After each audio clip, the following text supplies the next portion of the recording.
now entering the field, your 2018 Mount Carmel Area Red Tornadoes.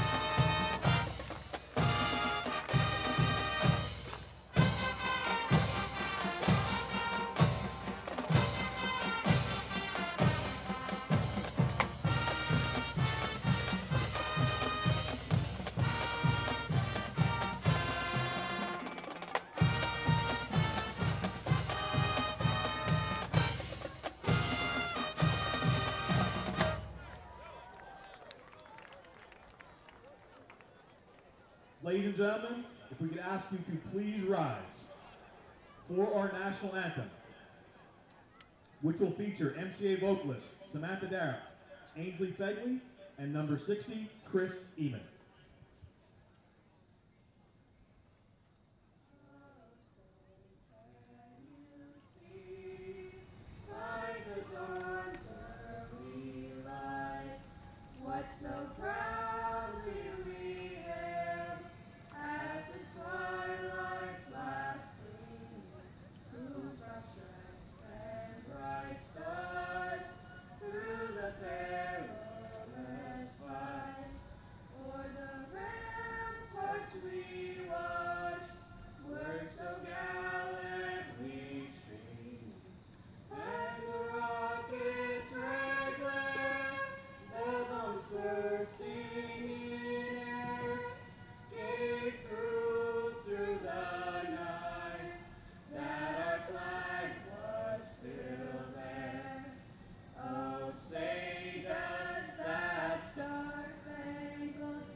Ladies and gentlemen, your officials for tonight's contest are... Hello and happy Friday to all of you out there, wherever you are and whenever you may be listening. Tonight's WKMC TV broadcast is a Heartland Conference divisional matchup featuring the Red Tornadoes of Mount Carmel and the visiting Hughesville Spartans.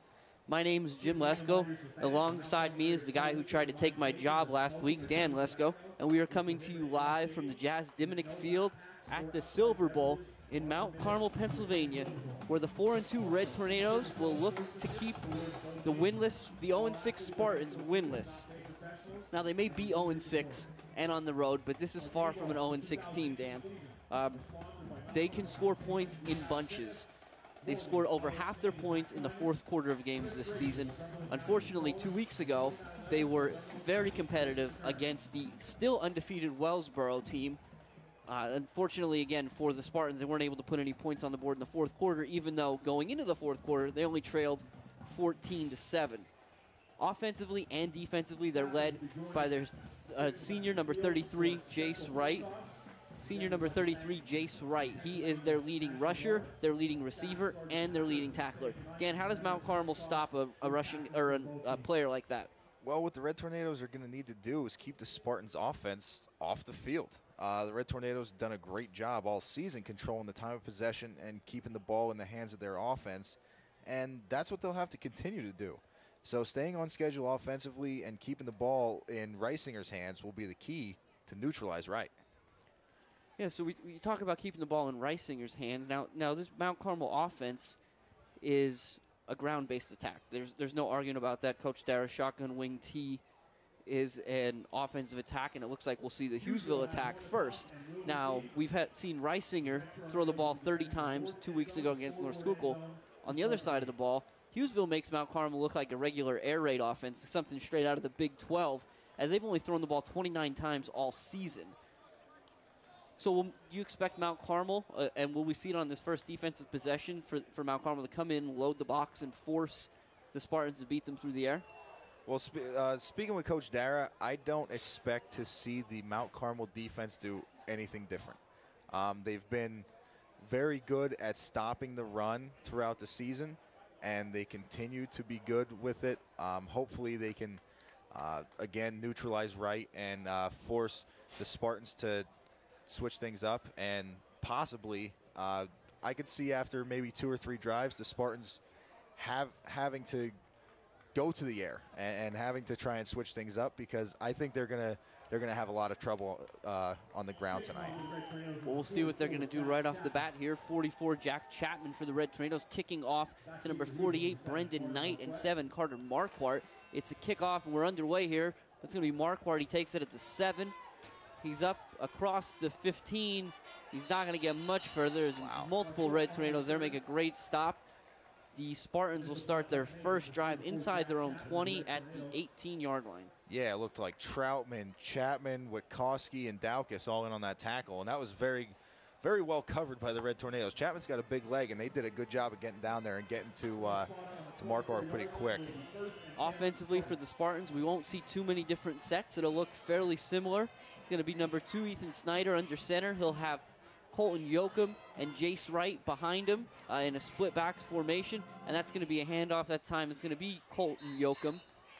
He'll get back to the line of scrimmage. It'll be 2nd and 9. Yeah, and that's just a short dive play there. It looked like he taken down on the play by number 72, Colin Erb.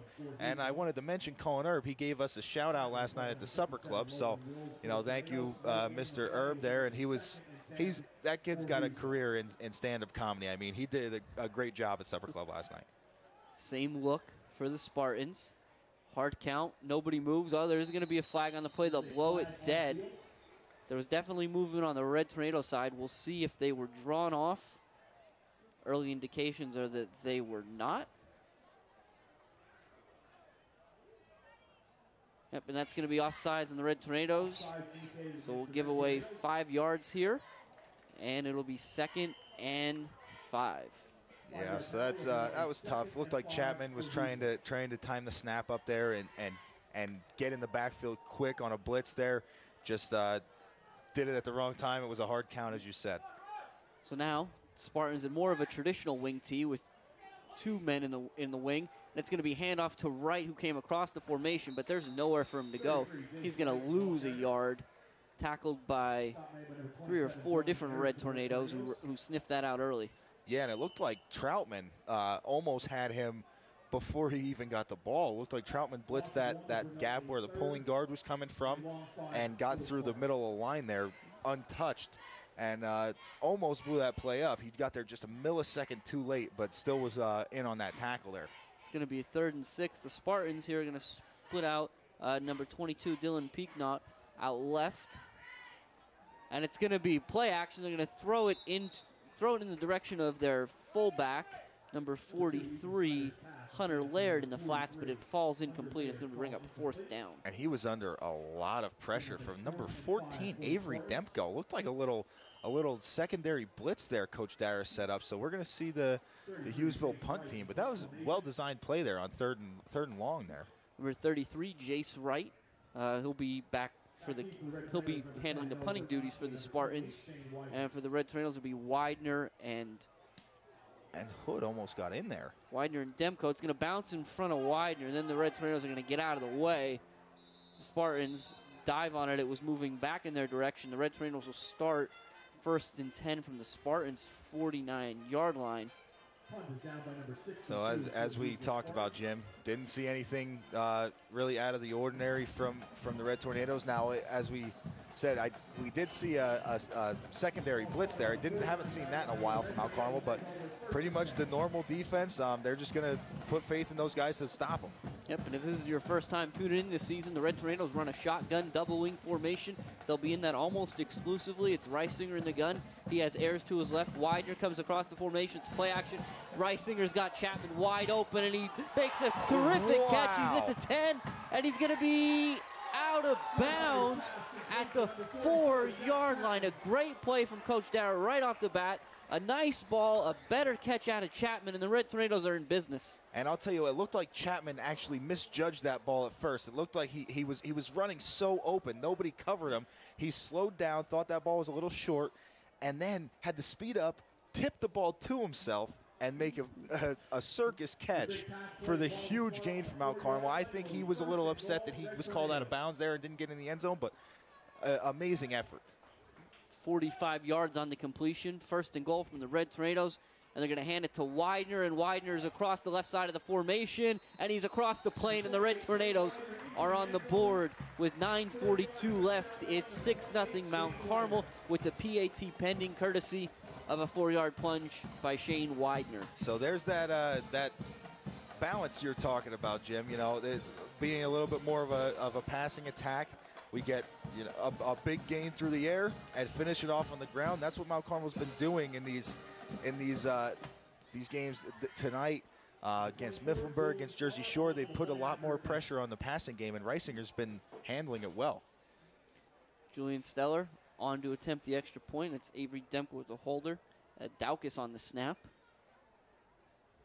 It's a good snap and a good hold. The kick is up, and that is off the post and through. So the Red Tornadoes now extend that to 7-0 early on in the first quarter.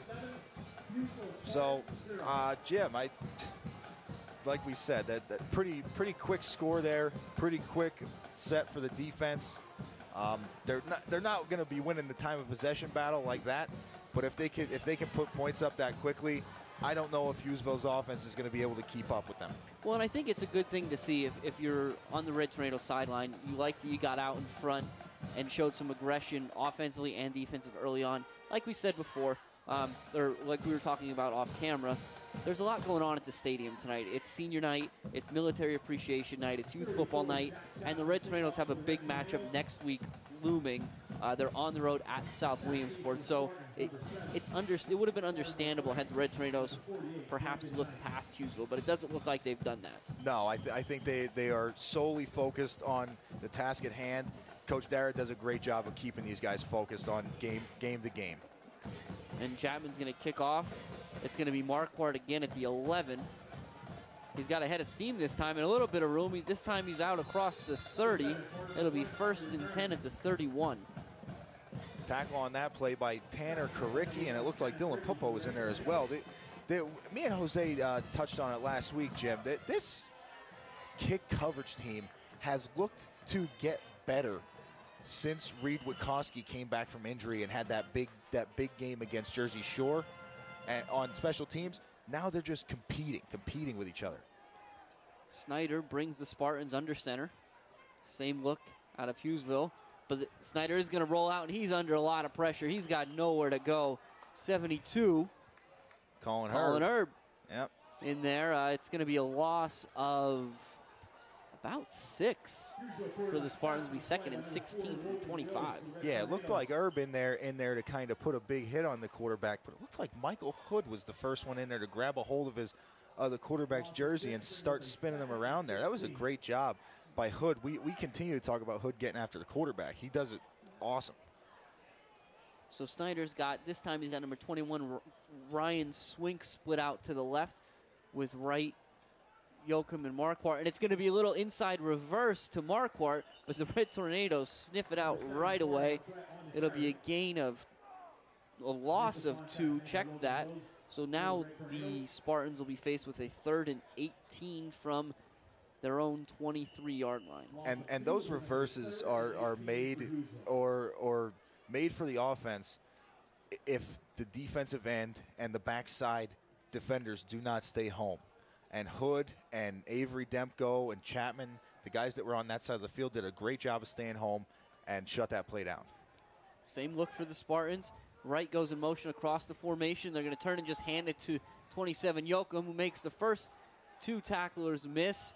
He'll get across the 25-yard line and go down there well short of the first down, but there is a flag on the play. Yeah, it looked like the Hughesville coach kind of pleading with the side judge over on his side to make a call. So It's going to be a face mask against the Red Tornadoes. Now it just becomes, what variety of the call are we looking at here? Oh, well, it looks like it's going to be a personal foul. The 15-yard variety, and will result in an automatic first down. So break there for the Spartans. It'll be 1st and 10 from the 42. Yeah, so we were looking at a very, very long 4th down for Hughesville, and now big could be a momentum shift here. Now they got a big first down here, get maybe a little bit of momentum going. They can get back on the ground game, which they like to do. Yep, we'll see how they respond. More traditional wing tee, only one back, 2 wings, and a wide receiver split out to the left. Marquardt comes in motion. They give it to him an inside sally, but 44, Jack Chapman, was not surprised at all and buries Marquardt in the backfield. Yeah, it looked like Marquardt was trying to kind of stick his foot in the ground to make Chapman miss, because Chapman just came through, again, untouched through the middle there and blew that play up. Marquardt had nowhere to go. It'll be a loss of 3 on the play, 2nd and 13 with 7:14 remaining in the first quarter, and the Red Tornadoes on top of the visiting Spartans, 7-0. Same look for the Spartans. Receiver split out to the right. It's Marquardt in motion across the formation again. They're going to throw it, and Snyder is crushed by number 88, Mike Hood. Yeah, and that's a big hit by Mike Hood. Snyder did not even see him coming. That was, Hood coming off of the blind side, untouched. Snyder was not prepared for that, and Hood put a stick on him. And that was, I'll continue to talk about it. Hood has a nose for the quarterback. He doesn't have a nose for a ball. He has a nose for the quarterback. He continues to get after the quarterback. I think he's leading the team right now in sacks and hurries. That's a 7-yard loss there. Be 3rd and 20 from the 33. Marquardt in motion across the formation once more. Snyder is going to go back, and he's under a lot of pressure. He throws it across the middle, and he throws it right to number 26, Nick Troutman, who makes the interception at the 41-yard line. That's where the Red Tornadoes will start.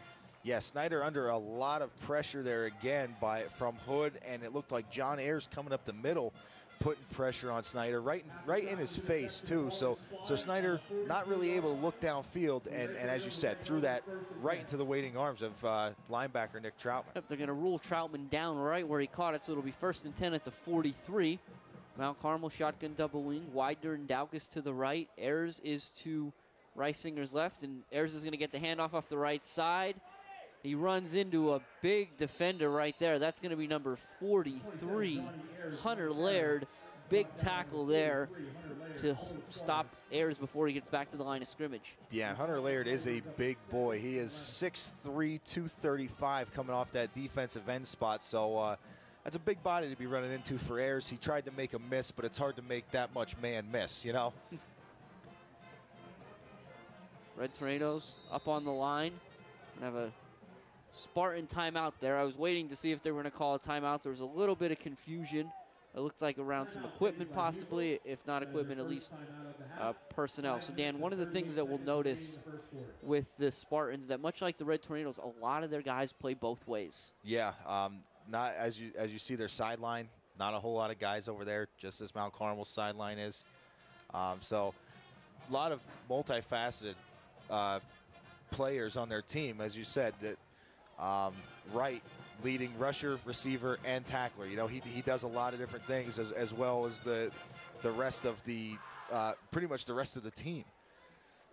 Yeah, this team on the Hughesville side of the ball, they have given up some points over the course of the season. They give up about 35 a night, so the Red Tornadoes certainly on track here. Out of the shotgun wing, it's going to be handoff to Ayers, and Ayers is up the middle, and he's got some room. He's across the 30. He makes a one guy miss.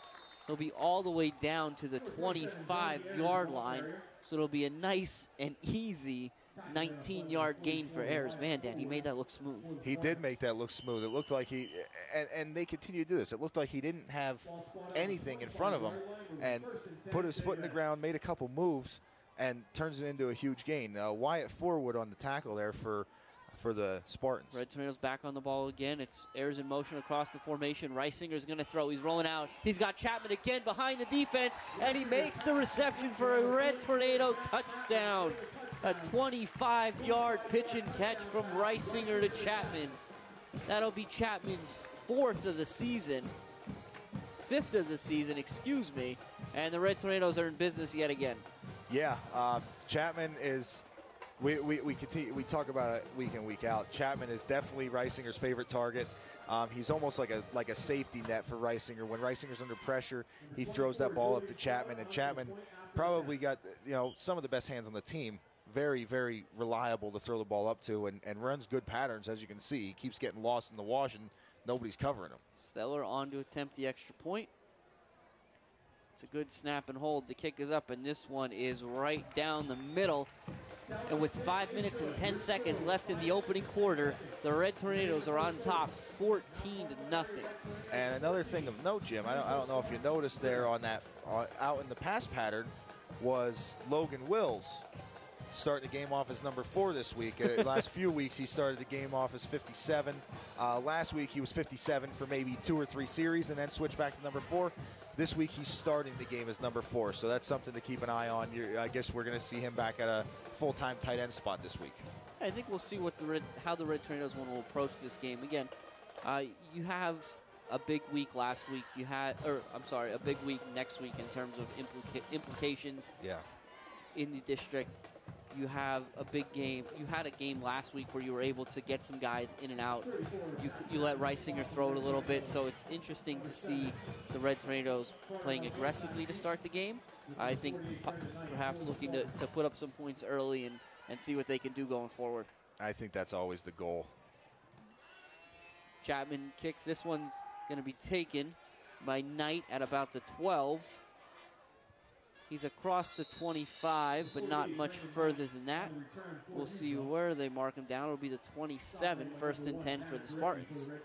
And again, good kick coverage there. But as you talked about, I think what we're going to see from the Red Tornadoes, and I talked to Coach Dara about it. I said, you know, playing against a winless team, what's the ultimate goal? And he says, well, the goal every week is to get a big lead and get the starters out. He said that's the goal every week, so that's what they're hoping to do this week. Be aggressive, put up some points early, and get the starters out.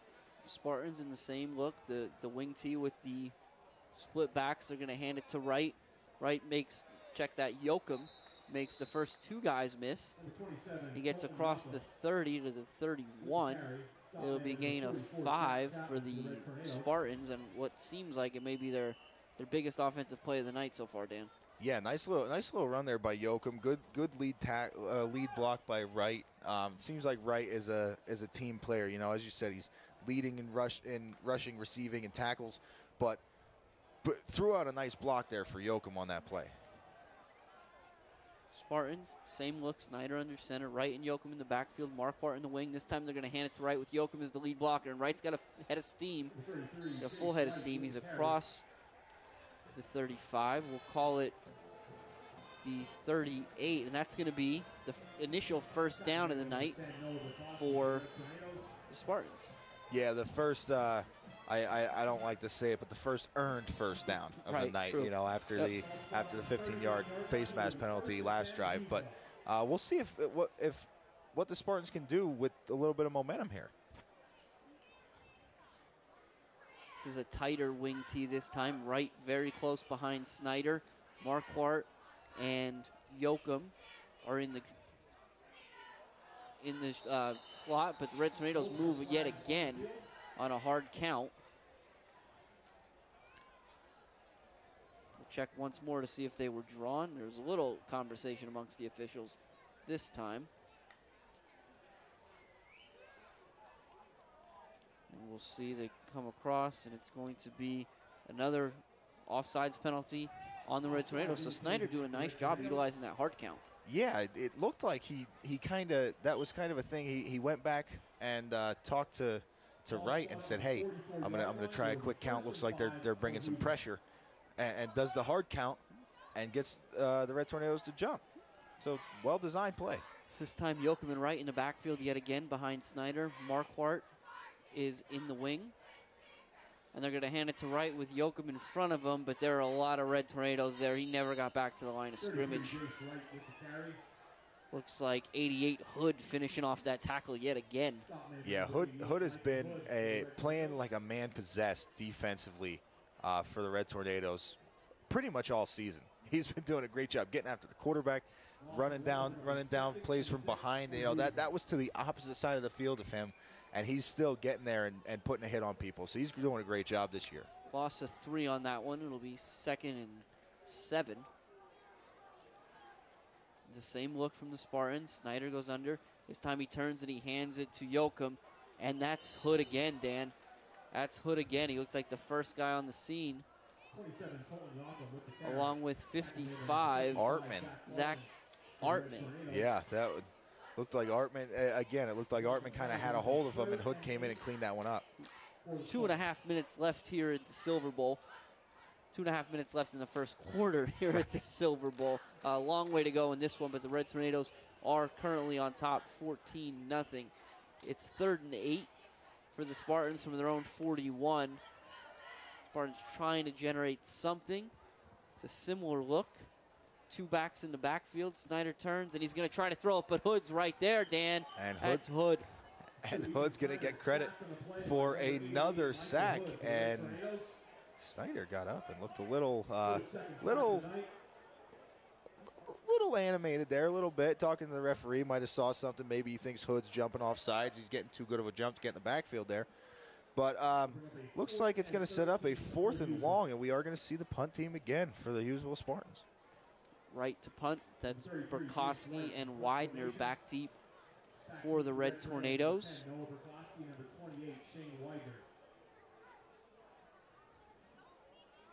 It's a good snap. Right, a left-footed kicker. He kicks a spiral. That's going to get through the hands of Burkowski. Picks it up on a bounce at the 25. And not a whole lot. And he's not going to make a whole lot there. He'll be out to the 29-yard line. Dan, that was a spiral. Yeah, and it was like a low-line drive. It didn't get up too high. It didn't have a whole lot of hang time, but it got out there. Well, we saw it during warm-ups, right? Was functioning in a lot of ways as the backup quarterback, and that ball could have just looked like it could have well just come off his hand as it did his foot. Yeah, very nice punt. Tough for Burkowski to handle, but he did a good job getting back on it and getting some positive yards out of it. So in the Red Tornado shotgun double wing, they're going to have Chapman and Troutman as tight ends. Chapman and Hood as tight ends. Check that. And the ball's on the ground. Red Tornado snap it. It's Daukus on the carry, I believe. We'll take a look here, see if that was a quick snap to the up back. Yes, and that's what it was. It was a little bit low. Daukus does a nice job of scooping it up and keeping the ball with the Red Tornadoes. Yeah, and not really losing any yardage with that one either. 2nd and 10 for Mount Carmel. Reisinger takes a snap, and this time he's going to hand it to Ayers, and Ayers has some room. Ayers is in the middle of the field. Ayers is down at foot race. He's across the 50, the 40, the 30. Nobody's going to catch John Ayers. Ayers is going to score on a 71-yard touchdown run that puts the Red Tornadoes on top 20-0 with 35 seconds remaining in the first quarter. And that's just a great run by Ayers. As we talk about how he's a multi-talented running back. You really get to see everything on display there. You see his vision, you see his strength running through a couple arm tackles, and then you see that breakaway speed, that second gear that he really turned on when he got into open field and saw the goal line in front of him. Yeah, there were a couple Spartans that had an angle, and Ayers just outran them. And I think Ayers would probably be the first one to tell you that when we look back on John Ayers' career, we're not going to think of him as a speedster. So to see him display it there was very impressive. Yeah. Stellar on for the extra point, his 3rd of the night. This one is much lower than the previous, but the result's the same. It's through the uprights, and Mount Carmel's on top 21-0 early on in this one. And this is, Jim, this is what Mount Carmel was hoping to do. You know, come out, score quickly, score often, and they're doing a very good job of it right now. Their offense looks like it's clicking in all facets of the game right now. Their defense, you know, gave a little bit in that last drive, but was able to tighten up when they needed to and get the ball back. And if their defense can keep making stops, I think that Mount Carmel's offense is going to continue to score. And I think you see a lot about this Red Tornado team, whether you're reading the paper, watching the news, whatever you're doing, and what you notice is they're 4-2, and this is probably one of the best 4-2 teams you're going to find when you look at how well they fared against most of their competition, and the 2 tough losses as Chapman kicks it to Marquardt at the 12. He's up across the 20, and he's in a little bit of open field. Nice tackle made by Tanner Koricki to shut him down, but not before he crosses the 35-yard line. Yeah. Mark him dead at the 36. Yeah, that was a very good return by Marquardt there, giving the Spartans, some pretty favorable field position to start this drive. Well, and I think like we talked about at the outset, Dan, the Spartans score a lot of points late in the game, which is indicative of the fact that they don't give up. They're going to continue to work through here.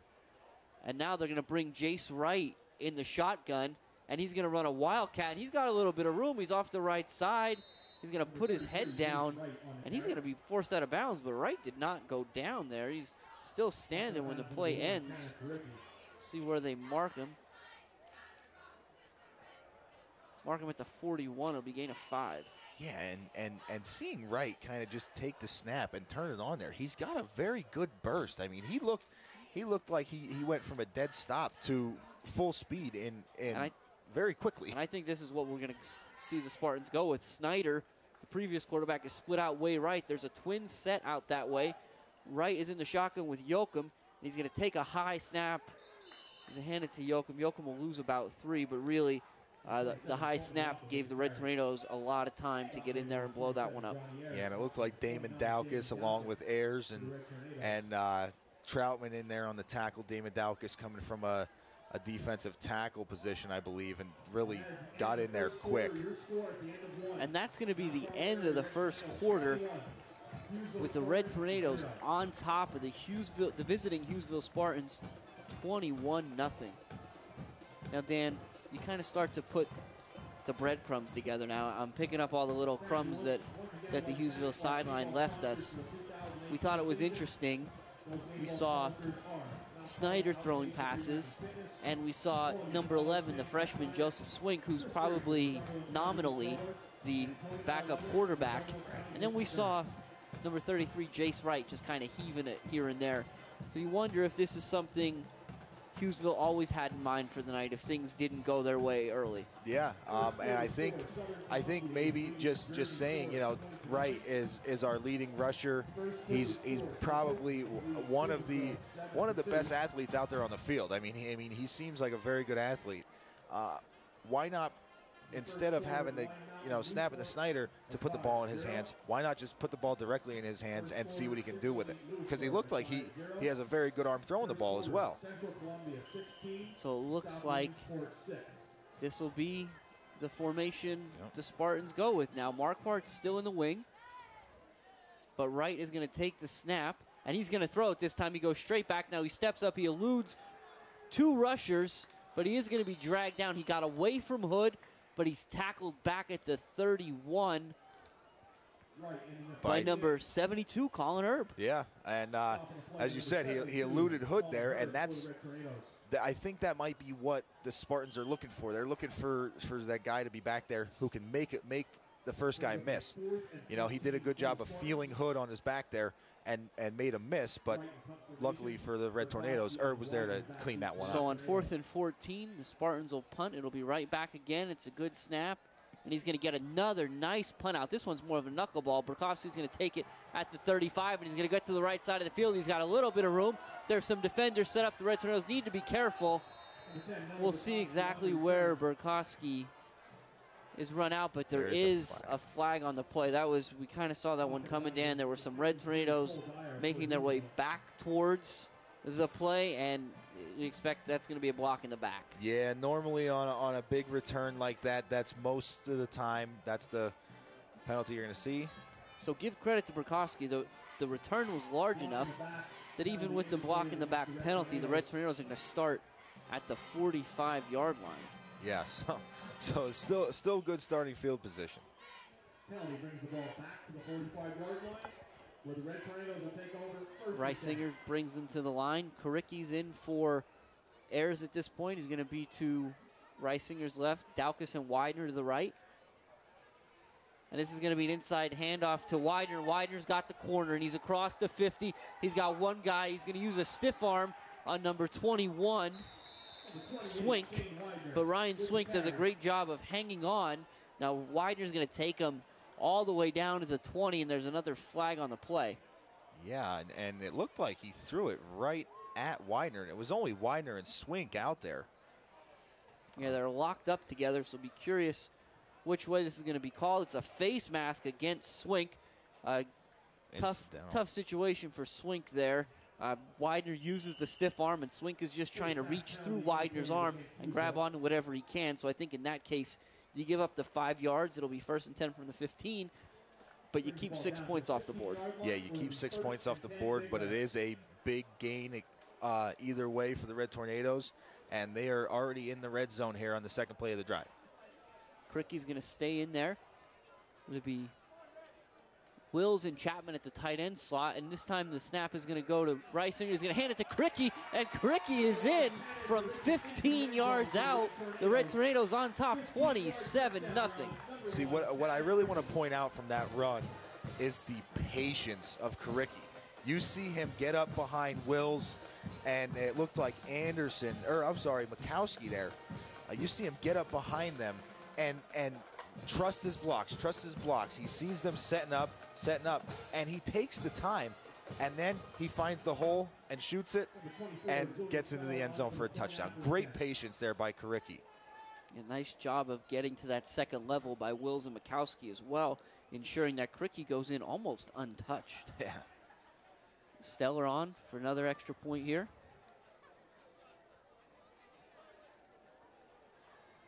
It'll be a snap is good. The hold is down. The kick is up, and it is through. And so with 10:29, the Red Tornadoes are on top 28-0.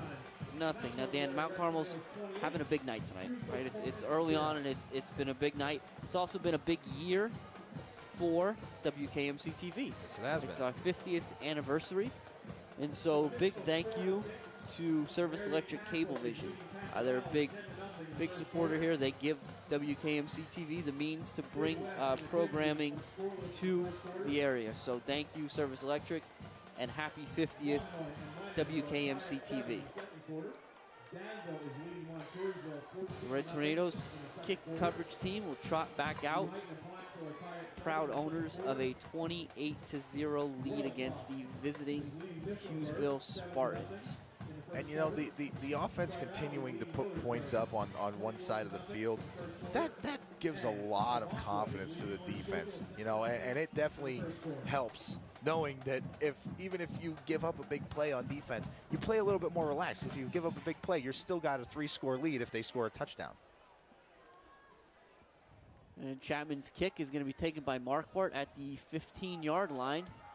He comes up through. He's got a little bit of room. He squeaks through the first wave of defenders. Mark him down at the 32-yard line. It'll be relatively positive field position for the Spartans.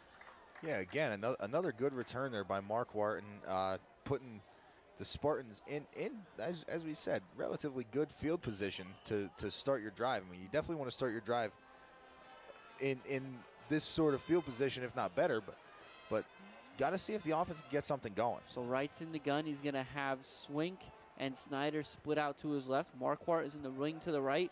Yoakum is his personal protector just to his right. Hard count, and the Red Tornadoes move yet again. It's going to be an offsides against the Red Tornadoes, their third of the night. Even in a game like this, Dan, I think when maybe you don't feel the 5 yards will hurt you, you want to be a little bit more disciplined. Yeah, you definitely want to be a little bit. These are the games that, yeah, you want to work on your pressure and stuff like that, but you still have to be disciplined. So the Spartans will run it back, same look. It's going to be a snap to right, and it's going to be an inside handoff to Marquardt, but the Red Tornadoes are all over it. 27, John Ayers is going to blow that one up from the beginning. It'll be a loss of 4, 2nd and 8. Yeah, that was a good job by Ayers getting in there and blowing that one up. It looked like that play sort of took a little bit of time to develop. If that would have been a little bit quicker getting the ball to Marquardt, he might have had an opportunity there, but Ayers got in there too quickly to shut that one down. Well, this is a team, Dan, we've talked about. They typically are under center. And as we see Wright in shotgun yet again with 2 wide receivers to the right, Marquardt in the wing to the left. Now he's going to fake the handoff to Yoakum. He does a great move. Wright makes a great move to avoid one of the Red Tornadoes. He gets out to the 35 for a gain of 3. But the Spartans aren't used to being in shotgun. No, they're not. From most of their tape that I've watched, they were almost predominantly under center. So it's definitely got to be something different for the offense to get used to. Offensive line has to hold their blocks a little bit longer. Plays take a little bit longer to develop. So it's definitely something that they're learning on the fly right now, and it's not easy to do. This time the 2 Spartan receivers are to the left. Marquardt comes in motion across the field, and it's a difficult snap. And the Red Tornadoes are teeing off at this point. 26 Troutman and 32 Dylan Puppo are in there at the start of the play. This is a team, Dan. They look like they're just pinning their ears back and going after the quarterback. Yeah, and we talk about it weekly. A lot of faith in the defensive backs that the Red Tornadoes have that gives them the ability to do that, to pin their ears back and go get the quarterback. So I like what Coach Dyer is doing with his defense. Right back to punt. Burkowski and Widener to receive the punt. It's a good snap. Wright gets off another beautiful spiral. Burkowski's going to take it at the 41, and he's retreating a little bit, but he's going to be dragged down hard by number 22. Wow. Yeah, that's 22, Dan. That is Dylan Pequeno. We've said his name a couple times tonight. Does a great job. Gets a hold of Burkowski and doesn't let him go. Yeah, did a good job of getting down there and making the tackle. Looked like sounded like the Mount Carmel faithful looking for a penalty on that one, but referees didn't see anything. So Mount Carmel's going to take over here, first down, but we'll see if they continue to. I mean, they've had success on the ground. They've had success through the air. We'll see what they decide to do here. 1st and 10 from the 28. Reisinger's got Widener to his left. He's got Chapman and Wills in short, split out. Widener comes across the motion. Reisinger throws it. He's going to go high to Wills, and he almost had him a little out of Wills' reach. It's going to fall incomplete. Yeah, just hardly out of Wills' reach there. He looked. I'm not sure if Reisinger thought that he was going to widen that route out a little bit more, or kind of flatten it out, go downfield a little more. But just off of his hand, it looked like he almost had the opportunity to make a circus catch, as Chapman did going down the other way in the first quarter. But tough play to make there for Wills.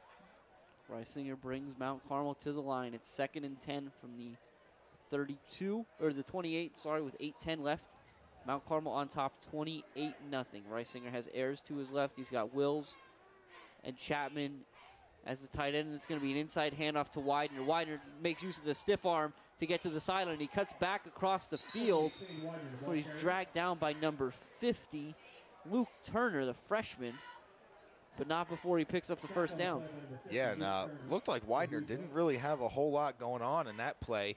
The Spartans did a good job of keeping contained, and Widener made a few guys miss. Very, very good job on that one. Mount Carmel coming to the line. This time Chapman split out way to the right, the wide side of the field. Avery Demko split out to the left. Widener and Daukus in the wing. That's going to be a handoff to Ayers. Ayers picking his way a little bit, but he got nowhere to go. 68, Evan Stutzman on the tackle with help from Wright. They'll give Ayers a yard, 2nd and 9. Yeah, it looked like Ayers was had a good lead block there from, it looked like, Daukus. Daukus was driving his defender backwards, but they were able to, Wright and Stutzman were able to knife through and make a good tackle. Same look out of the Red Tornadoes. Chapman and Demko split out wide. Daukus and Widener in the wing. Reisinger's in the gun with Ayers to his left. Reisinger's going to take the snap. He's going to go straight back. He's under pressure, and he's dragged down. Great play by, again, that's number 68, Evan Stutzman, again, coming in from his linebacker position to make a great sack of the quarterback. Yeah, very good job there by Stutzman. He got in there very quickly. Seemed like he was there in an instant. Reisinger really didn't have a whole lot of time to go through his progression and make any reads there before he was getting hit. So now with 6:27 left in this one and a 28-0 lead. The Red Tornadoes find themselves facing a 3rd and 17 from their own 32-yard line. So they'll tighten it up yet again. Double tight. 2 backs in the wing. They're going to fake the handoff to Widener. Reisinger's going to look. He's rolling out. He's got Widener down the left side of the field. He underthrows him a little bit. Widener does his best to come back for the ball, but he is going to be interfered with by the Spartan defender. Yeah, and it looked like both the refs were right on top of that one. He definitely was interfered with big time there. It looked like he put his hand on his face mask almost. So that's going to be a true pass interference call. In high school here, that's not going to be a spot foul. It'll be just a regular 10-yarder. Make that 15. So it's going to move the Red Tornadoes out to the 47, but it will not carry with it an automatic first down. So Mount Carmel goes from 3rd and 17 to a 3rd and 3. They come out in the same look. They'll keep it tight. Chapman and Wills in the tight end. Daukus and Widener in the wing. Reisinger's going to hand it to Karicki, who's in for errors, and he's tripped up short. That's number 43. Hunter Laird, we've said his name a couple times on the initial tackle. And so it's going to be 4th and a couple inches, and the Red Tornadoes have a decision to make. And I don't think the decision's that difficult for Coach Dara. Guys have had a lot of success on the ground. Actually, looks like we're getting a measurement here. Give Coach an extra minute here to think about it, and if you have an extra minute, make sure you make your way down to Archie Shoe Store at 828 Chestnut Street in Coltmont, where you can get shoes for the entire family, as well as Academy Sports Center in Mount Carmel. Dan, Academy Sports Center is customized printing and embroidery on anything, including uniforms for businesses, sports teams, and organizations. And the Red Tornadoes find themselves with 1st and 10 after the measurement. So here we go. Yeah, so Coach Dara didn't have to make a tough decision there. But I think the hardest part of that decision, if he would have had to make it, would have been, is it going to look like we're trying to pour it on if we're going for it on 4th and inches here, you know? So typical look for Mount Carmel. It's a very tight formation with Reisinger in the gun. They're going to hand it to Widener, and Widener cuts through the middle.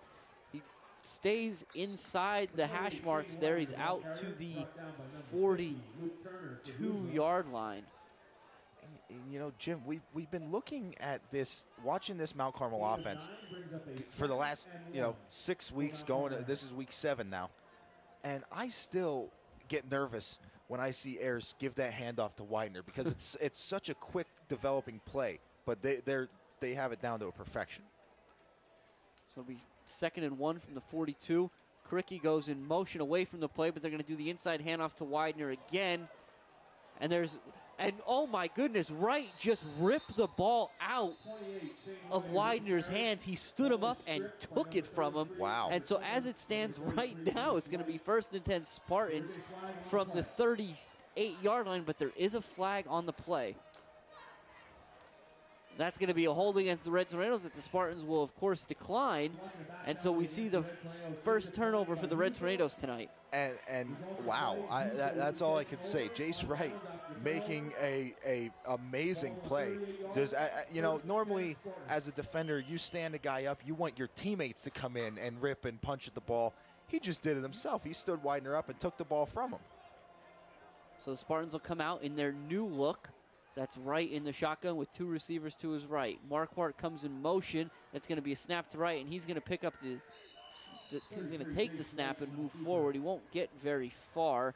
He'll pick up about 2 yards. It'll be 2nd and 8 from the 39. And it looked like Ayers coming from his linebacker spot, but making a defensive end type play. He got across the line of scrimmage, he stayed on the line, and he squeezed down to make that play. That's as a former defensive end, I appreciate when these guys make plays like that. That's textbook. It's Swink and Snyder split out to the right. It's the short side of the field. Wright's going to take it, and this time he's going to hand it to Yoakum, and Yoakum's going to slip, and he's lucky he did. Troutman came in, and he was looking for a head. Yeah, Troutman looked like he was on a warpath there, and I'm I'm not sure if anybody got a chance to read the newspapers this week, but Coach Dara talked about Troutman as the most aggressive of the linebackers. He plays tough, he plays fast, and you could tell just from that play. 3rd and 14 here for the Spartans from the 34-yard line. 3:45 left in the first half. The Red Tornadoes on top 28-0. New look from the Spartans. They'll go 3 receivers to the left. Wright's going to stay in the gun. He's going to go straight back. There's another flag. There's a lot of motion. This one looks like it's going to be against the Spartans. Again, Dan, we talked about it. They're doing some things they haven't done before.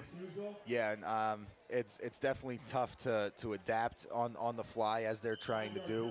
But I would say that actually worked out in the Spartans' favor because, again, we saw Mike Hood bearing down on Wright as soon as the ball was snapped. So could have turned into even more of a negative play there for the Spartans if there weren't a penalty. So it'll be 3rd and 18 now from the 29. Same look. It's Snyder, Swink, and Marquardt split left. Wright's in the shotgun with Yoakum to his left. The snap comes back, and Wright's going to stop, and he's retreating now. He's under a lot of pressure. He's going to heave it in the direction of Snyder. Incomplete. It's in Snyder's direction, but that never really had a chance, and it's going to be 4th down. Yeah, Wright, as you said, really didn't have an opportunity to really look downfield or look at anybody on that one. He did a good job of just getting that ball out and not taking the sack for a huge loss. But again, under a lot of pressure. Coach Dara bringing a ton of pressure. Right back to punt yet again tonight. Widener and Burkowski back deep for the Red Tornadoes. It's a good snap to Wright. He's going to almost have it blocked, but he gets off a nice kick. Burkowski's going to take it at the 38. He tries to make a move, but it's going to be a nice tackle by Marquardt. It's going to tackle him at the 36, so he'll actually lose 2 yards on that return. Yeah, looked like that play maybe was set up to go to the right sideline, to the visitor sideline on that. As Burkowski received the punt, he tried to get there, saw Marquardt coming down, and pressure from Spartans coming from the other direction as well. Didn't really have anywhere to go. It's a big drive for the Red Tornadoes here. With 28 on the board, desperately wanting, I would think, to put 35 in before the half. Yeah. To run that whole second half with a running clock if possible. So they're going to go a little bit open here. Reisinger's going to go back deep, and he's got Chapman again. Chapman's wide open in the right flats. He's across the 50. He's going to be tackled by 22. That's Pequeno, but not before he picks up the first down and a whole lot more into Hughesville territory. It'll be 1st and 10 for the Red Tornadoes at the 43-yard line. Yeah, and we talked about Chapman previously in the game. He must be a very good route runner because he is getting tremendous separation from these defenders. Well, and if you watch Pequeno, he's giving both corners are giving the Red Tornadoes receivers a lot of respect. They're giving them 10 or 15 yards. And this time, when the Red Tornadoes snap it, they give it to Ayers and give a lot of credit to Hughesville. They're not going to let Ayers get anywhere on that one. Again, it'll be only a gain of about a yard. And that is not a familiar sight for Red Tornado fans, seeing Ayers with a no gain on a play. You know, normally when you give Ayers the ball, he's good for at least 2, 3, 4 yards every time he touches the ball. Actually, it's not even going to be a yard. They stopped him right at the line of scrimmage, so the Red Tornadoes will come out. It's Wills and Chapman split out wide, and this time Reisinger is going to drop back again. And this time he's got Avery Demko. It was not Wills, and Demko makes a great move across the 30 for another first down. It'll be 1st and 10 Mount Carmel from the 29. And speaking with Coach Dara about Avery, last night at Supper Club, Avery is a very, very good route runner. He has put on some weight in the offseason, and he put a lot of time in between the weight room and preparing for this season. So give him his due. He's been doing a great job this year. Minute 35 on the clock. The Red Tornadoes back on the ball. Reisinger is going to hand it the inside to Widener, and Widener staying largely inside the tackles. He'll cross the 25, give it to him at the 24-yard line, where it'll be 2nd and 6. And something that you're seeing from the Red Tornadoes, as they get up on the line here quick, we might be able to talk about it a little bit later on. Yep, so it's the same look for Mount Carmel. Demko and Chapman split out. Reisinger takes a snap, and he's looking for Chapman. Chapman's wide open again. He catches it at the 15. He's down to the 10. It's Piquino again with a nice tackle. He's out of bounds. It'll be first and goal of Mount Carmel at the 9. And again, then that's that cushion. The Red Tornadoes are taking advantage of the cushion that Piquino and Swink are giving these Red Tornado receivers. Yeah, and it looks like Chapman was not able to get out of bounds as they run the clock here after they set the chains. So good work by Piquino on that side. Mount Carmel comes back more tight than they've been in a few plays. Inside handoff to Widener. Widener's fighting through the middle of that defense. He'll cross the 5. It'll be second and goal from the 4. 34 seconds and counting. Red Tornadoes right back up on the clock. I don't think Coach Darrell wants to call a timeout and make it look like he's trying to get in again. This time it's airs in motion across the formation, and it's an inside shovel pass to Wills, and Wills has nowhere to go. It's going to be driven back, but there is a flag on the play with 20.3 seconds left on the clock here at the Silver Bowl. And Jim, what I was trying to say earlier with Widener, Mount Carmel's scout team does an amazing job of really giving the offense a good look. And it was very good because you see Widener immediately looking to go outside from this 4-4 defense. It's going to be a face mask penalty there against the Spartans, so that'll be a half the distance to the goal penalty at this stage of the game. It'll be second and goal from the 2-yard line, and the Red Tornadoes are going to use their first timeout of the half. And as they do, it seems like a great time to talk about the Mount Carmel Area Education Foundation. That foundation exists to provide a means for alumni, parents, and friends to unite in their efforts to support and strengthen the Mount Carmel Area School District through gifts, trusts, and bequests. The goal of the foundation is to help maintain a meaningful and effective learning culture within the school by providing opportunities in academics, arts, and athletics. If you do choose to donate, you can even designate your gifts for use in a specific area, such as educational initiatives and supplies, television studio, band, library, tennis courts, or athletics, or even a specific sport. They can also be given in honor of or to memorialize a loved one or team. You can do that at www.mca.k12.pa.us. Both teams out of the timeout. Mount Carmel back in their tight shotgun double wing. Widener comes across the formation, and it's a direct snap to Daukus, and he's in for a Red Tornado touchdown. That'll be 34-0 with 15.4 left on the clock. And as you said, Jim, this turns into a big extra point for Julian Stellar. You know, it's not going to decide the game one way or the other, but it will decide if the clock's going to run continuously from the start of the second half on. But that play with Daukus worked very well last week against Mifflinburg, as it worked again here. So congratulations to Daukus on another touchdown. As you said, Stellar on to kick his 5th extra point of the night. It's a good snap and a good hold. It's down. Stellar drills it, and it is 35-0. He's 5 for 5 on the night. Yeah, you could definitely tell that Stellar has been putting in some extra work with Coach Juraski.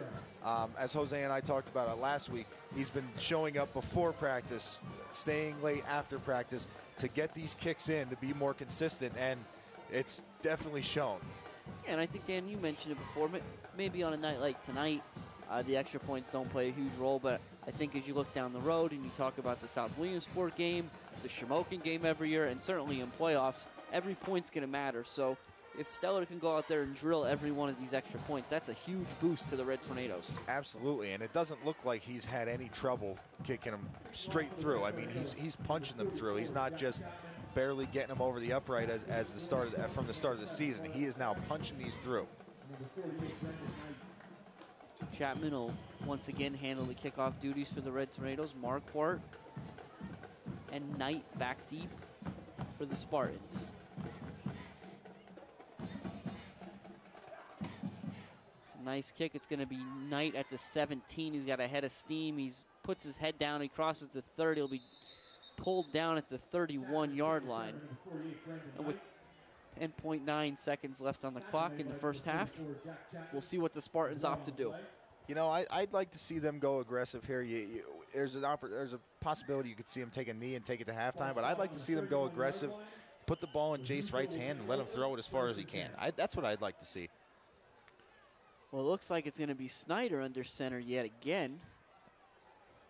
And so you wonder if they will just take the knee here, Dan. Yeah, but it's the typical wing T formation. Snyder's not going to take it. He's going to hand it up the middle to Yoakum. Yoakum makes two guys miss. He bulls through another Red Tornado defender, and he'll be down at the 39-yard line. But that's going to do it for the first half here at the Silver Bowl. The Red Tornadoes all over the Spartans on top, 35-0. We're going to take a break, so sit back and enjoy the Hughesville Marching Band. Fans are reminded to check out our concession stands at halftime. Again, concession stands are located under both bleachers and at the main gate in the Boyers end zone.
The National Weather Service and State College has issued a severe hurricane warning for the following counties in central Pennsylvania: Columbia, Northumberland, Lycoming, Tioga, and Union, until 8:30 p.m. Eastern Standard Time. At 6:01 p.m., a band of severe thunderstorms was located 45 miles west of Williamsport, moving east at 20 miles per hour. Locations impacted include football fields all over the region,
Hello and welcome back to the Silver Bowl, where the Red Tornadoes are on top of the Hughesville Spartans 35-0. We've got the terrific Jose Gonzalo on the sideline. Jose, what do you got for us tonight, buddy? Hi, guys. For Hughesville, 27 rushes, minus 15 yards, 0 of 2 passing, 2 first downs, so pretty dominant defensive effort. And it wasn't because they didn't try to do a few things, move the quarterback out to wide out, try a different quarterback, try to run, try to throw. But, you know, a really good job by our defensive unit. Offensively, 17 rushes for 173.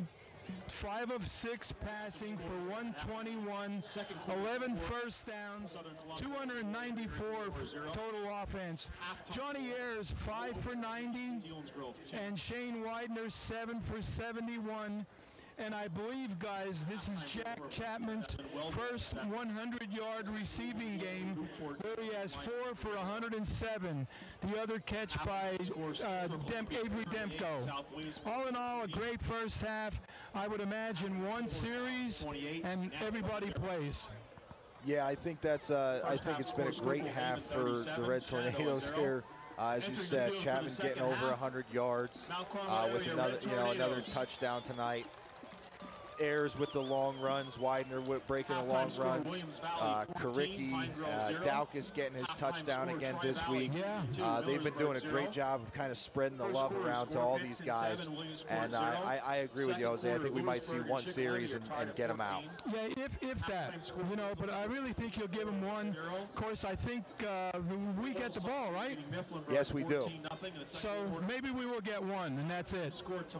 Okay, guys, I'm going to get ready. I'll talk to you later. Thanks, Jose. Thanks, Jose. Thanks, guys. So those were some pretty powerful numbers, Dan. Jose alluded to what the Spartans were trying to do offensively. And one of the conversations that you and I had during the half was, I'm curious, they brought Wright in, and I think, as you called out, early on, they brought Wright in to give him an opportunity to make some of the Red Tornadoes blitzers miss. And what we see is, as they went to the shotgun, likely because Wright doesn't have experience taking the center to quarterback exchanges, as he's not the quarterback. Right. The snap was slow enough that the Red Tornadoes were able to get there almost as Wright was catching the ball. So I'm curious, you think there's any chance Wright was right in the center? We're in the locker room taking center quarterback exchanges to kind of get a comfort level? Well, I think if that is Hughesville's plan for the second half, that's definitely what they were doing. I think instead of having them in the locker room, it was like, okay, you guys go outside, just continuously snapping the ball this whole halftime, and so that we can get this quicker, we can get this a little bit more efficient. We saw Snyder back out under center for the last play of the first half. Now, I'm not sure if that was just a kind of like a safety play so that they don't have a bad snap and have Mount Carmel scoop and score another one before halftime. So we're going to have to see what they do, but I do believe if they I believe Wright gives them a very good opportunity back there to put some points up, as does Snyder. But I think that we might see a little bit more of Wright taking the snaps. Yeah, I think so too. We'll see how they opt to let him receive that ball initially. But as you guys said, the Red Tornadoes will start on offense, and it looks like, at least from the cut of the kickoff team, the Red Tornadoes, or the kick return team, Mount Carmel's not going to make any real changes there to start off. At least they'll have Kricky and Widener back deep, with that second line being Hood, Troutman.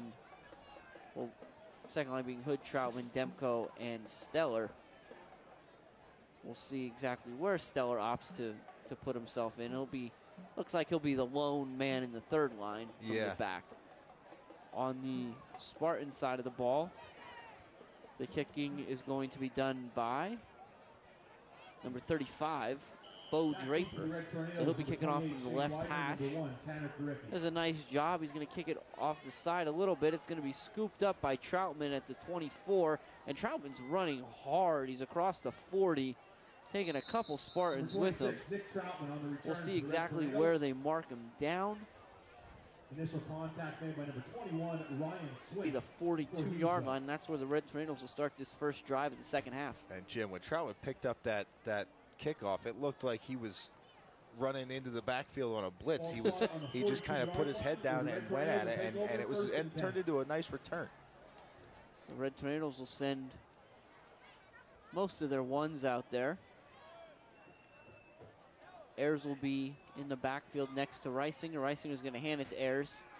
And Ayers again is going to be stopped up. 27, Johnny Ayers on the carry. Yeah, good job defensively by the Spartans there. It looks like there is one, I did see one definite change on that offensive line. As you can see, the big number 76, Jared Stewart in there. Yeah, I also see it looks like number 2, Jacob Reese is in there serving as a tight end spot for Mount Carmel as well. And hey, Dan, I see 54, Mikowski still in there. Looks like Burkowski now in for Widener in the wing on the right side. Yep. And Reisinger is going to take it and hand it to him. Burkowski's off the left side. He makes one guy miss. He's in the open field. It's just him and Swink. He's going to use the same stiff arm that number 10, Noah Burkowski, the ball carrier. Widener used. He'll be drug out of bounds at the 33-yard line. So a gain of about 23. Great run by Burkowski. Yeah, and as we said, that all comes down to practice this week. You know, those Red Tornadoes, that scout team has done a good job of showing them this 4-4 that Hughesville runs, and the backs are doing a good job of seeing that it's not always going to be that inside cut. Sometimes you're going to have to get outside on that sally. So it's not an inside sally, it's more of an outside sweep there. So the Red Tornadoes will come out. Reisinger has Kricky to his left, and he's going to hand him the ball. Kricky's run is going to run into Daukus. Now, Daukus is going to effectively make the tackle on that play, but he's really pushed in the backfield by 43 Laird again.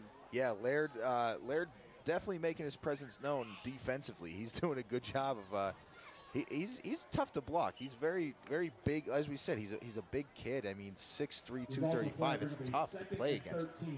And as we said before, I mean, this Hughesville team, they found themselves in some difficult spots this season, but they've never quit, and they're certainly still playing hard here as Reisinger is going to take the snap and hand it to Cricky off the right side. Again, Cricky's got really nowhere to go. Yeah, and Karicki looking for that cut back there, and it looked like it was a short gain, but really not a whole lot. Daukus made sure that he took care of his block on that one, as you saw him pushing Marquardt way back into the backfield there.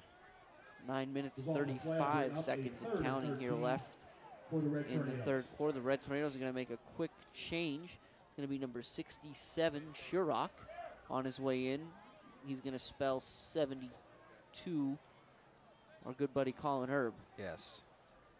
This time it's Burkowski in motion again across the formation. He's got the ball, and he's got some blockers in front of him. He's in the open field. He's across the 15. It's a sprint to the corner. He dives, and he's in. It's another Red Tornado touchdown. That time, Noah Burkowski, 35 yards, courtesy of a lot of help, downfield block, and a great individual effort by Burkowski. At this point, 9:04 left in the third quarter. Red Tornadoes on top, 41-0. Yeah, as you said, a great individual effort there by Burkowski, but it looked like Karicki blocking downfield. Number 56, I believe that's 56 is Connor Krakowski. Yeah, Krakowski, and it looked like Makowski was also downfield. It had a convoy leading him into the end zone there. Stellar on yet again, his 6th PAT of the night. Demko on the hold. It's a good snap and a good hold. He's got the kick up, and this one is good. 6 for 6, and it's 42-0 Mount Carmel. So the Red Tornadoes, you know, already beginning to make some substitutions in there, and still effective offensively. Absolutely. It's 42-0 here. It's a beautiful night at the Silver Bowl. We had a lot going on. Senior night, military appreciation night, as well as youth football night. But if you're watching us on Wednesday night, tomorrow's Thursday, and if it's Thursday, you want to head down to Matucci's Willow Street Cafe for Supper Club. As another season of Mount Carmel football means another season of Supper Club. Supper Club gives the opportunity for the community to interact with different players, cheerleaders, and band members, as well as get some information from the coaching staff on the upcoming. Dan, you know, you're there every week checking things out. And so if any of that piques your interest, make sure you find yourself at the back room at Matucci's Willow Street Cafe in Mount Carmel every Thursday at 6:15 p.m. You can get great food and great conversation. Yeah, I love getting to Supper Club, not only for the information I get from the coach and getting to know the players, but I always get to see my buddy and Mount Carmel's, you know, #1 fan, Ed Straub, and his dad, Roger. It's great to see those guys every week. Chapman's kick is picked up by Knight at about the 19-yard line. He's going to get across the 20 to the 26, and that's where the Spartans will start. So we'll see if the Spartans can get something going here in the second half. We'll see. It looks like Snyder at the front of the huddle there. We'll see if they have him back in at the quarterback spot. Looks like Snyder's calling the play, so he'll go back in. He'll take his position. He'll be under center. Have Wright and Yoakum split back behind him. Swink is split out right, and it's Marquardt in the wing to the left, and the snap is fumbled. The ball is on the ground. Both teams pointing that they have it, because of course they do, right, Dan? Yep. And the officials are going to indicate the Spartans have gotten on top of it, so it'll be 2nd and 10. It's the same thing when it comes to a fumble as it is when there's a penalty. You know, it's always one side pointing at the other side on the penalty, and each side pointing at themselves when it's a fumble. You know, we got it, we got it. Red Tornadoes making some defensive changes. See number 21, Reed Witkowski, in there to linebacker position, as well as 24, Julian Stella. They're spelling Ayers and Chapman, but a great play by Hood made, dragging right down in the backfield. Yeah, Hood had, or I should say Wright had zero chance to, he got the ball and didn't even have an opportunity to make a move on Hood before Hood was all over him. Now, coming into this game, Hood had 12 tackles for loss through the first 6 games of the season. Now, I don't want to be dramatic, Dan, but he's probably got another 4 or 5 easily, right? Absolutely. I mean, and probably 3 sacks. I want to say at least. So Coach Darra's going to let him stay out there on that right end and say, have yourself a night. Why not? Snyder's going to take the snap, and he's going to hand it to Yoakum right up the middle. He's going to stay in the positive this time. Looks like they'll get in between the sticks, I think. So it'll be 4th and 9 for the Spartans from the 26-yard line. Again, we are going to see the punt team for the Spartans again. A couple other guys that we see coming off. Chris Eamon, the multi-talented O-line, D-line band member, sings for the national anthem before the games. Very talented young man. It's a good snap to right, and the Red Tornadoes had a blitz on. Hood was trying to get to him. It's received by Burkowski at the 36, and he's got a lot of room. Great block from Widener. Yep. Now, there are definitely some flags on the play there. As it stands, Burkowski crossed well into Spartan territory all the way down to the 36, but we'll see what the flag's going to be. Yeah. Let's see here.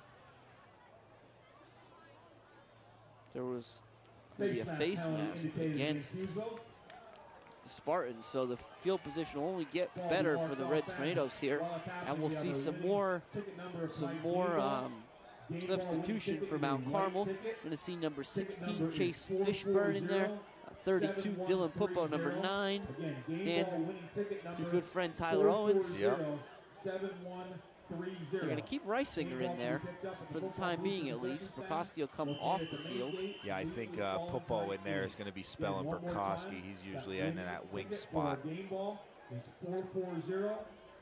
So by the time they reset the ball, it'll be 1st and 10 from the Red Tornadoes from the 21-yard line. 6:34 remaining here in the third quarter. Mount Carmel on top, 42-0. Reisinger's going to take the snap. He's going to hand it to Tyler Owens, and Owens is across the 15 down to the 16-yard line, where it'll be 2nd and 5. You also see number 26 Troutman in there at the fullback spot. You know, in the preseason, he was doing a lot of both-way playing. You know, in the scrimmage and the first couple of games, he was playing both ways. Him and Dowkins were kind of splitting time. But because of him being such a big-time and very aggressive defender, it's good they get him a break on offense now. Stellar in there as the quarterback. In the first snap, he's going to go through his hands. He does a nice job to dive on it. Red Tornadoes will maintain possession. It'll take them back to the 21-yard line. Yeah, and it looks like it's going to be about a 3rd and 10 now. So we'll see if last week Coach Darra let Stellar make his first pass attempt of the season. We'll see if he lets him make a couple more here. Stellar's got Owens to his left. It's Burkowski and number 21, Witkowski, to the right. And the snap goes directly to Witkowski. He doesn't have anywhere to go. He'll get up around the 20, so Mount Carmel's going to be faced with a 4th and 8. Actually, I think that was Troutman there on the direct snap. It looks like Witkowski down here on the sideline. But yeah, again, as you said, not a whole lot there for Troutman. It's 26 Troutman and 32 Pupo are in the wing. Stellar's going to take it, and he's going to hand it to Pupo. Pupo's going to try to get up inside, but the Spartans do a nice job of turning the Red Tornadoes away on 4th down. Pupo will only pick up a few there. The Spartans will take over 1st and 10 at the 19-yard line. Yeah, so we'll see the Spartans offense come back out. We'll see if there were any, if they decide to make any substitutions. As you said, a lot of their guys play both ways. Maybe get some of the guys on the sideline into the game here. See some, and as we always try and do, if we see some changes, we'll try and call them out. Snyder this time bringing the play into right, so it looks like the Spartans may go back to you can call it a wildcat, but really it's just it's Wright taking the snap as the quarterback. They're going to come out trips to the left. And in the shotgun, Wright's going to take the snap, and he's under a lot of pressure already. They have a screen set up to the left. It's 43 Hunter Laird. Does a nice job receiving it, but a great tackle made by Stellar.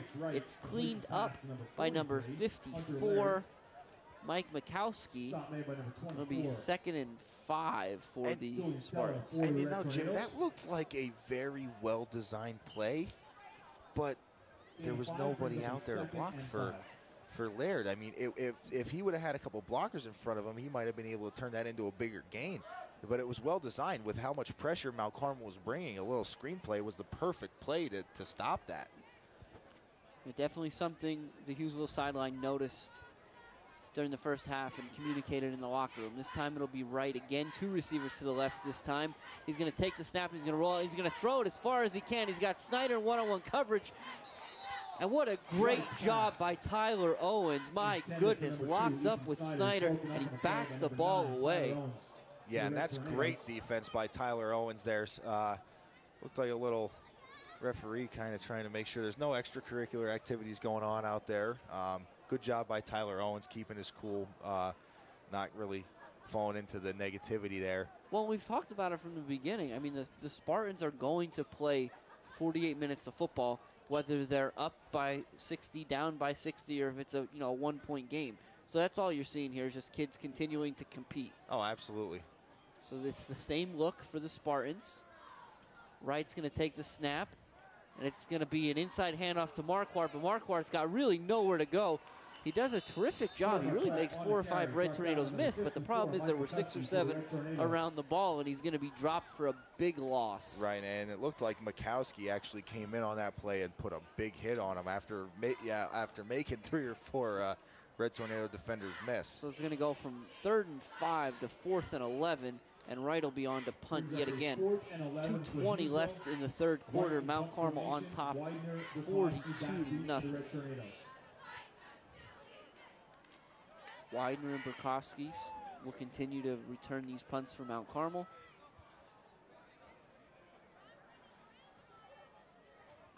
It's a little bit of a high snap. Wright does a nice job corralling it. It's a low line drive, but it's a spiral. Burkowski takes it at the 45. He makes two Spartan defenders miss before he's ultimately tackled at the 49-yard line of the Spartans. However, we do have a flag on the play. Yeah, that flag came in from... It did. You saw that thing flying through the air. It looked like that flag was thrown further than the punt was kicked. And that's saying something because Wright's done a really nice job punting. Yeah.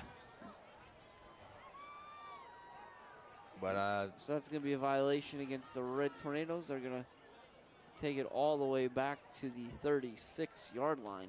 Yeah, I think it was a block in the back, and that ref must have had a really good eye to see that one from where he threw that from. So that's like you said, it's going to set Mount Carmel back a little bit here, but we'll see what Julian Steller can do with a little bit of a longer field here. Yep, so he's in the shotgun. He has Tyler Owens to his left. He's got Pupo in the wing to the right, along with Witkowski. That time they hand it to Burkowski, makes a couple nice moves to cross the 40-yard line. 32 Pupo on the carry, excuse me. And yeah, he did make a few little nice moves there, but it'll be 2nd and 5 from the 41. Yeah, nice short little pickup, made a couple guys miss. And if you're looking to pick up something for dinner on a short notice on a weeknight, you can always swing by Hollywood Pizza and Bakery, where you can get homemade foods prepared every day. It's a great place in Mount Carmel. Steller's going to send Owens in motion. He's going to fake the pitch to him, and he's going to move upfield. Shakes the initial tackler. Pick up about 3 yards here. Be facing 3rd and 2 from the 44-yard line. Yeah, and Steller runs very tough for a quarterback. He's not afraid to stick his nose in there and kind of bounce off tacklers. Number 48, Brendan Knight's going to come in, and he's going to give number 33, Jace Wright, a breather. And if anybody deserves one, it's Jace Wright. We said before the game that he's the do-everything stud out of Hughesville, and he continued to be so tonight. Mount Carmel hands it to Owens, and Owens does a nice job picking his way. He does pick up the first down, and he's tackled from behind by 43, Laird. And as the clock winds down again, because given the deficit, it is a running clock here. Even on the first down, the clock's not going to stop. That's going to bring us to the end of the 3rd quarter. The Red Tornadoes are on top, 42-0. Yeah, so I just wanted to point out on that last play there, it looked like Tyler Owens took a very big hit, but I was checking my roster here and checking the size of each one of the players. Laird, as we talked about, 6'3", 235. Tyler Owens is 6 foot, 160 pounds. So it was just really a one big guy hitting a not so big guy. And he does a great job. He bounces right up, and that's when we talk about it all the time. I mean, this Red Tornado team, regardless of who touches the ball, they run hard. They fall forward, and they continue to scratch and claw for extra yards. And they're resilient. They always pop right back up. They could take big hits, and we always see them pop right back up and run right back to the huddle because they want that ball again. So as the Red Tornadoes come back out, 1st and 10 from the Hughesville 49. Sellers in the shotgun. He's got Witkowski and Pupo to the right, and he hands it to Owens, who's going to be tackled in the backfield this time. See exactly where they mark him down. It's going to be at about the 47-yard line. We'll call it a loss of 4 on that one. Yeah, and it looked like number 7, Marquardt, in there on the tackle to really got into the backfield. Owens looked like he might have had a cutback lean there. He tried to keep it outside and got his, got kind of cut down by Marquardt there on the edge. Number 3, Tom Davitt's going to go in, and he's going to spell Witkowski. Steller's going to motion Owens across the formation. He's going to throw, and he's going to hit Davitt. Davitt makes a nice reception on a quick out. It's across midfield. Mark him down at the 46-yard line. It'll be about 3rd and 6. Yeah, that was nice for Davitt. Come right in, get him the ball right away. That was a good job getting out there on the pattern. Kind of hid a little bit, got out there and was wide open. Good job of Steller to deliver the ball to him. Davitt, the 5'10", 170-pound freshman. Coach Dara said, "Welcome to the game, young man." Yeah. And this time the snap is going to go, and it's going to be handed to Pupo. He's going to put his foot in the ground and get upfield. He'll get very close to the first down, but he will ultimately be short. It's going to be 4th and about a yard. Yeah, and it looked like he was almost spun forward on that. As we talk about, these Mount Carmel running backs continuing to always fall forward and get that extra yard or half yard. So again, Coach Dara certainly not looking to run the score up here, but it is a spot where you're not really going to punt the football. So Steller will take the snap, it'll hand it to Owens, and Owens, regardless of the fact that he's hit multiple times, he fights forward. He was hit short of the first down initially, and he's going to get all the way out to the 32-yard line, so pick up 10 yards and a first down. Yeah, that was a very tough run by Owens there. As you said, he hit multiple times on that play and continuing to fight forward, and he well-deserved break there for that one. They're going to send in number 45, Michael Reed. They're going to fake the pitch to Reed, and Steller will keep and get upfield. That's a play. He picks up a few, Dan. That's a play that the Red Tornadoes obviously have in their playbook, but you see them run that with Steller much more than they run it with Reisinger. Yeah, I think it's just the fact that Reisinger's more of. I want to say that they don't want him to run the ball more, but he's Steller's more of a physical back. It's a good play for him to run right up the middle, Steller sends Reed in motion, and it's a swing out, and it's Davitt again. Davitt has a nice block. He makes a great move across the middle, and Davitt's going to be all the way down to the 1-yard line, but there is a flag on the play that seems to be against the Red Tornadoes. Yeah, it looked like it was a block in the back. Tough play. Looked like the defender tried to make a spin move, and the Mount Carmel offensive player threw his hands in the air. But as the defender spun off of him, the flag was thrown. I don't think that was really a fair call there, but the referees are out there just doing their job. So. And you see Coach Dara, credit to Coach Dara. We caught him on the sideline, Dan. He just looked at the official, and he did a spin move and put his hands up in the air. Yeah. So Coach Dara certainly saw it. The Red Tornadoes are going to go back to the well. Similar play. This time it's going to be Pupo. So Pupo's going to get across the 20. He'll pick up a first down, but another flag on the play. Yeah, we'll see where this one comes from here. Looks like it's going to be another block in the back against the Red Tornadoes. Yeah, and that's tough. I mean, it's tough because these are well-designed plays. These are big plays for these guys that don't always get the opportunity out here on a Friday night. So it's tough having to deal with these calls here. So it's going to be 2nd and 5 from the 27, where the Red Tornadoes will look to pick up this first down for the 3rd time in this series. And this time they're just going to hand it to Michael Reed, and Reed's fighting and his legs are pumping, and now there's a pile and the Red Tornadoes are pushing him through. And by the time they blow this play dead, Reed's going to be all the way down to the 19-yard line, so that first down will stand. A great job by that Mount Carmel front pushing their players forward.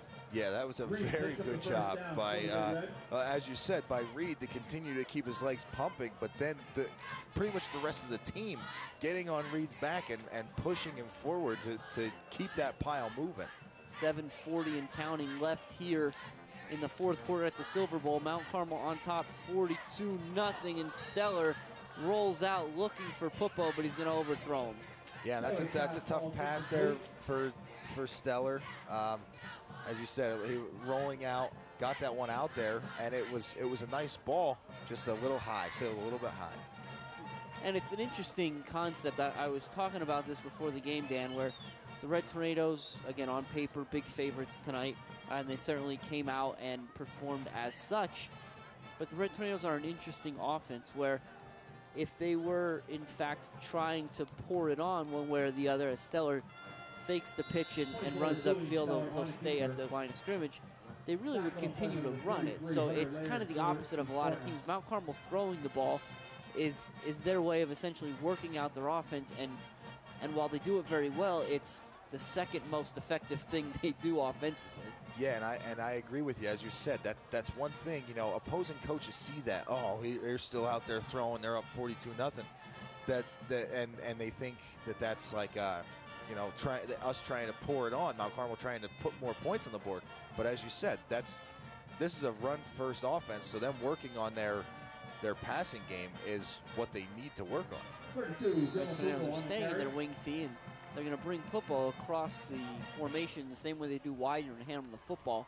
He's going to get across the 15-yard line to the 16, where the Red Tornadoes will be facing a 4th and 4 from there. Check that to 14, not the 16. Yeah. Let's see. Interested to see what Coach Dara does here. That rollout, little waggle play to the fullback has been completed twice now. So we'll see if they go with that. I think that would be a good play in this situation. Same formation as always for the Red Tornadoes, and this time they're just going to hand it to Pupo. Pupo is going to get upfield, and he's going to be fighting and scratching and clawing, and he's going to be in for a Red Tornado touchdown. Dylan Pupo, a 13-yard rush, and Mount Carmel is on top 48-0 with 5 minutes and 34 seconds left in this one. And again, very tough run by Pupo. We see him breaking tackles, running through arm tackles, and then carrying defenders into the end zone. So that all around, tough run by Pupo. Good job. It's a 4th down play. You're getting the ball, and it's a run play. So your first thought is, okay, I got to get the first down. And then he just said, you know what? I'm just going to take it all the way into the end zone. Stellar on for his 7th PAT of the night. Demko once again holding. And it is a good snap and a good hold. And this one is going to be no good. That one never had much of a chance. Looks like Stellar slipped a little bit there, and he yanked that one to the left. But if you're going to do it, now's the time. 48-0 Red Tornadoes. Right, and 6 of 7 on the day is a pretty good day. Pretty good day for Stellar.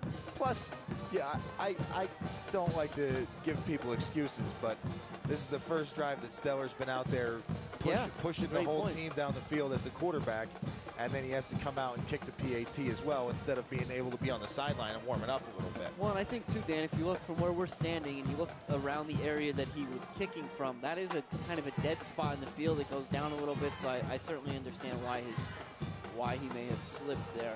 Yeah. But as the Red Tornadoes come out to kick off again, it'll be Chapman kicking off for the Red Tornadoes, Marquardt and Knight back deep for the Spartans. I'm going to point out, you hear the band, you hear the cheerleaders. Even at 48-0 with 5.5 minutes left, there's still a lot of activity here at the Silver Bowl. A lot of great spirit, a lot of Tornado pride. It's alive and well. We had a great conversation with Ayana Aguirre before the game as Marquardt takes that at the 15-yard line. He makes a couple guys miss. He had a crease for a second before the Red Tornadoes drag him down at the 38-yard line. But Dan, we talked about how that Tornado pride stays so relevant. And one of the things that's kind of a nice combination of old school versus new school is the Tornado Brick Project. Yes. So we have so many times you've been to the Silver Bowl and you look at the preacher bleachers, and once the school board made the pertinent decision that they made, completely understandable decision to move forward from there. It was a kind of a dead area for a little while. On the play, the Spartans, Wright and Snyder still in. Wright's going to take the handoff off the right side. He'll pick up a first down all the way into Red Tornado territory. It'll be 1st and 10 at the 49. But the area in that end zone, Dan, it was empty for quite some time. And once the Tornado Brick Project got started, it's really starting to look like home again. The Tornado Brick Project, it's begun as a Red Tornado Legacy project at the Silver Bowl. The project includes a brick 6-foot by 6-foot water jet image of our Red Tornado logo in the center. The logo will be surrounded by 4-inch by 8-inch and 12-inch by 12-inch bricks, with all proceeds going to the general upkeep at the Silver Bowl Stadium. The location for the project is in the south end zone, as we talked about. And if you've been at the Silver Bowl this season, you've definitely seen it by now. The project's goal is to create a new tradition and gathering place for fans before sporting events at the stadium at the Brick Project site. For more information about the project, contact the Junior Senior High School Principal Office, Athletic Office, or District Office at 570-339-1500, or Jose Gonzalo at rxmanjag@gmail.com. The Spartans will continue to power forward. They're going to hand that one to Yoakum, who's across midfield. 27, Colton Yoakum with the carry. It'll be 3rd and about 7 from the 47. Very good tackle there by Krakowski, who was also in on the previous tackle as well. And again, now making a good tackle there, getting a well-deserved break, being spelled there by number 76, Jared Stewart again. Yeah, for the Red Tornadoes on the sideline closest to us, it looks like number 7, Austin Odorizzi's out there now. Yep. And the Spartans are going to turn. They're going to do the inside handoff to Marquardt. Marquardt's got nowhere to go. He's grabbed initially by 58, Noah Fry. And now we've got a flag on the play. That was a late flag, Dan? Yes. So we'll see how this one turns out here. Early indication looks like these are going to be offsetting personal unsportsmanlike conduct penalties. Yep. And so we're going to play ball here. It'll be 3rd and 8 for the Spartans from the Red Tornado 48-yard line. 3 minutes left. Mount Carmel on top, 48-0. Yeah, so good job by the Red Tornadoes defense there. As he said, just like with the offense, a lot of interchangeable parts and the same result. Doing a good job of stopping up this Hughesville offense. Same look out of Hughesville, wing T. Snyder's going to go straight back this time, and he's rolling out to his left. And he's going to heave it to Swink. Swink does a great job of making the reception. The officials were looking at each other to kind of see if he got his hands under the ball. He did, in fact, make the reception, so great play. Yeah, very nice catch there by Swink. He'll pick up a first down. It'll be 1st and 10 at the 36 for the Spartans. Now, this is one of those situations. As a Red Tornado defender, as a starter, you go over to coach and say, "Hey, coach, let me get back in there. we want to keep this shutout alive. Let me get back in there. Let me go out there and make a stop." And number 6, Austin Odorizzi, in there for the Red Tornadoes as well. And he's now in coverage. And they throw it across the field. It's a pass and catch to number 81. Number 81. Looks like Mikey Delina, maybe? We have his name, but we don't have his number on here. We don't have an 81, but regardless, number 81, great job. It's a terrific catch for another first down. It's 1st and 10 at the 20-yard line with 1:30 and counting on a running clock. Yeah, and also I definitely think Hood is chomping at the bit to get back out on the field now that the Hughesville Spartans are going to a pass offense. So Snyder's going to turn around, he's going to hand it to Wright, and Wright puts his head down, but the Red Tornadoes do a great job of hanging on, and the ball pops out. Wait and see. No signal yet. Both sides seem to indicate that the possession's not going to change.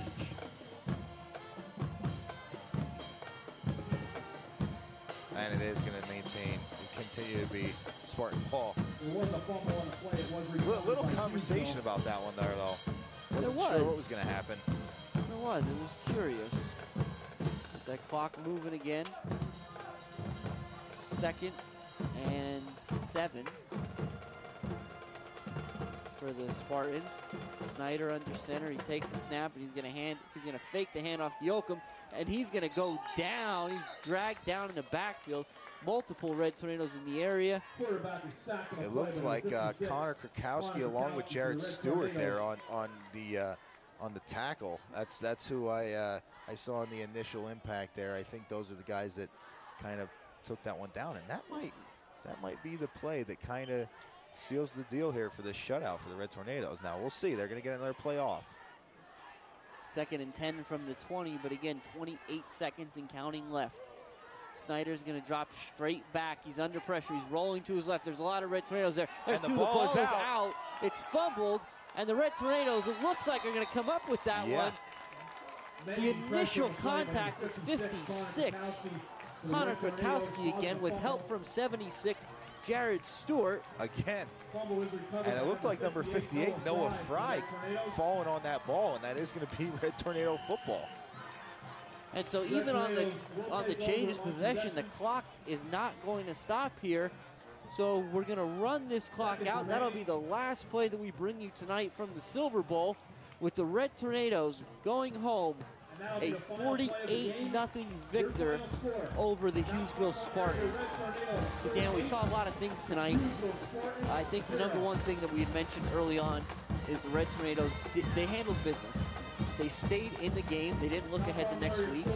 They got in, they got up early, and they were able to rotate some of their players. Yeah, and I think really that was the ultimate goal for these guys tonight was, as you said, get a big lead in the first half, come out, maybe put up another score as they did in the second half, and start kind of getting some guys some breaks, getting some guys out. And now, this way, we have fresh legs going into next Friday, that long trip to South Williamsport. Yeah, I think that's always what you're looking for. I mean, in a game like this, you want to make sure that you get in and out healthy, right? You want the win. Win is the number one thing you're looking for, but certainly health is a close second. Again, we've talked a lot of times throughout the course of the season about the Red Tornadoes' depth, or rather lack thereof, and it's not a deficit of talent, it's just sheer numbers, right? Every person that the Red Tornadoes are pulling off their sideline is talented at this point. There's just only so many they can pull off. So on a night like tonight, being able to give a lot of guys a rest, it's a huge win. Oh yeah, as you said, it really is a huge win just to be able to kind of say, hey, John Ayers, you carry the load the majority of the weeks.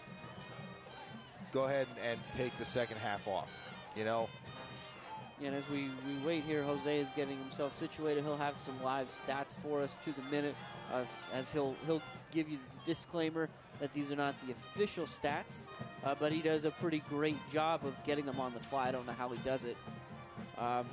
Jose, are you with us, buddy? I'm here, but I don't think, can I hear you? We can just barely hear you. Can you hear us?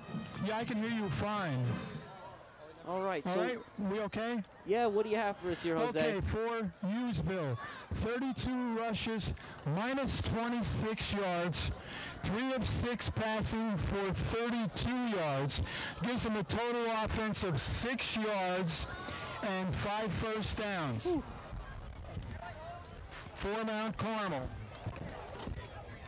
We have 37 rushes for 292 yards 8 of 10 passing for 149.